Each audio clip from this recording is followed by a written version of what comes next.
அடுத்ததா துலாம் ராசி நேயர்களுக்கு இந்த குரு பயிற்சி பலன் எப்படி இருக்கும் சார்? துலாம் ராசிக்காரர்களை பொறுத்த வரைக்குமே குரு பகவான் 9ஆம் வீட்டிற்கு வருகிறார். 12 ராசிகளிலும் இந்த 9ஆம் வீட்டிற்கு வருதல் மிகவும் சிறப்பான ஒரு விஷயம். ஒவ்வொரு தடவையும் 12 வருடத்துக்கு ஒரு முறை நடக்கக்கூடிய விஷயம். நம்ம கண்மணி கூட கேட்டாங்க, 12 வருடத்துக்கு ஒரு முறை நடக்கக்கூடிய அபூர்வ நிகழ்வு. குறிஞ்சி பூ பூப்பது போல உங்களுக்கு இந்த விஷயம் நடக்குது. காரணம் என்ன அப்படின்னா, இந்த குரு பகவான் 9ஆம் வீட்டிற்கு வருதல் அப்படிப்பட்ட யோகங்களை தரும்.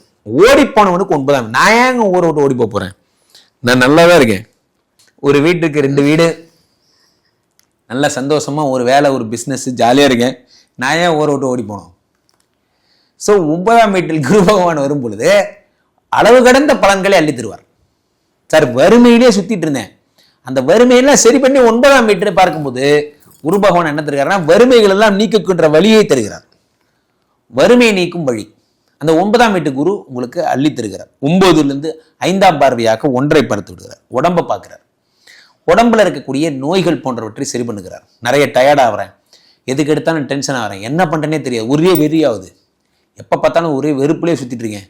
ஸோ நிறைய பேர் இப்படி தான் சார் சுற்றிட்டு இருக்காங்க, எதுக்குன்னே தெரியாமல் வெறுப்புலேயே சுற்றிட்டு இருக்காங்க. அந்த அந்த டென்ஷன், டிப்ரெஷன் யார்கிட்ட காட்டுறதே தெரியாது. நிறைய பேர் பார்த்தீங்கன்னா ஒய்ஃப்ட்ட போயிட்டு கூட இப்போ கடைசியாக என்ன சொல்கிற அப்படிங்கிறது ஒன்றும் சொல்லவே ஆரம்பிக்கல. அப்புறம் என்ன கடைசியாக என்ன சொல்கிற? நிறைய பேர் டென்ஷனாகவே சுற்றிட்டு இருக்காங்க, நம்ம ஆளுக்கு பேசவே தெரியாது. ஸோ இந்த நிச்சயம் அந்த குரு பகவான் வந்து 9ஆம் வீட்டில் இருக்கும் பொழுது என்ன ஆகிறது அப்படின்னா, இந்த டென்ஷன் எல்லாம் சரி பண்ணுறார். தேவையில்லாத டென்ஷன். நிறைய பேர் பைக்கில் போகும்போது பார்த்தீங்கன்னா அப்படியே பேசிட்டே போவான்.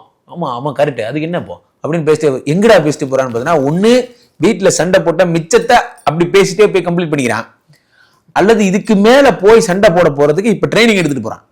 ஏதோ ஒன்று மொத்தத்தில் எப்படியா இருந்தாலும் அந்த அம்மா பேசும்போது நீ போய் கோட்டை தான் விட போகிற.